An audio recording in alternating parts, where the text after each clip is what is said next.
السلام عليكم، اهلا بيكم حبايبي. ان شاء الله النهارده هنعمل مع بعض صينيه خضار كده بالفراخ، تشكيله حلوه كده. الاكل ده بيبقى حلو جدا في الشتاء مع رز. يعني الشتاء دايما في السقعه ما بيبقاش محتاج حركه كتير، او احنا مش قادرين نعمل حركه كتير، بنبقى عايزين حاجه سهله اللي برضو تتاكل وتدي طاقه وتدفي وفي نفس الوقت ما تاخدش وقت كتير.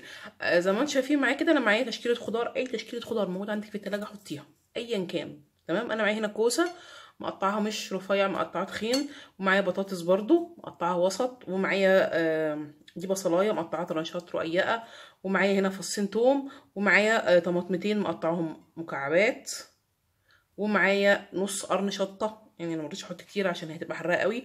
لو عندك بروكلي حطي، لو عندك جزر حطي، لو عندك بسله حطي، يعني اي نوع من انواع الخضار اللي تحبيه حطيه. دي التشكيله بتاعتي. هحط عليها فلفل اسمر، حاجه بسيطه حبهان بودره. لو ما عندكيش حبهان بودره حطي 3 فصوص حبهان، وبعد كده شيليهم قبل الاكل. وهحط عندي الملح. التوابل دي شيء راجع لك انت، يعني انت زي ما تحبي التوابل استخدميها، لان في ناس بتحب التوابل المخلطه بتبقى 7 بهارات على بعض. يعني استطعامك للتوابل ده براحتك، لكن هي ابسط ما يكون في ان انت تستخدمي لها فلفل اسمر وملح وخلاص. ولو حابه تحطي بابريكا حطي، لو مع الحبهان. شايفين كده انا خلطت كل الخضار بتاعي ببعض. عندي الفراخ بعد طبعا ما غسلتها كويس، واحط التوابل بتاعتها.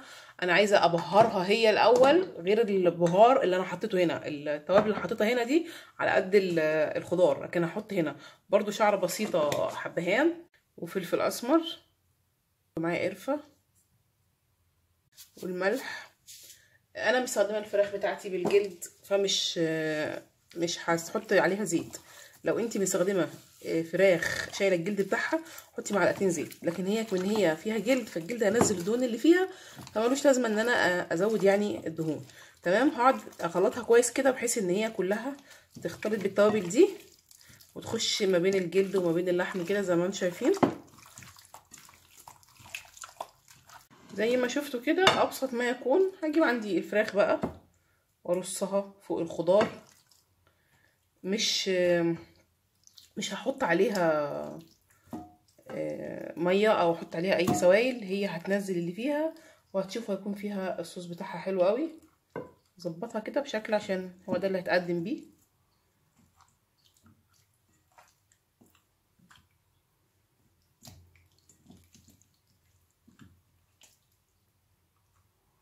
تمام. هحطها عندي في الفرن على درجة حرارة 200، لكن لازم اغطيها، مش هحطها كده، لان لو ما غطيتهاش الفراخ بتاعتي تاخد لون لسه ما استوتش ومش هتنشف ومش هتنزل الميه اللي في الدهون اللي في الفراخ والسوائل اللي في الخضار، فيبقى لها صوص. فهغطيها لغايه لما تستوي. هتلاقي الفراخ بتاعتي طبعا بانت عليها انها استوت والخضار بتاعي استوى. هرفعها بقى تحت الشوايه بحيث انها تاخد لون حلو كده يفتح النفس. زي ما انتم شايفين معايا شكل الفراخ بتاعتي بعد ما استوت. الصوص قد ايه، ما حطيناش ميه، ما حطيناش اي حاجه خالص، والفراخ استوت والخضار بتاعي كمان استوى تحت. هتلاقوا كل حاجه جميله اهو.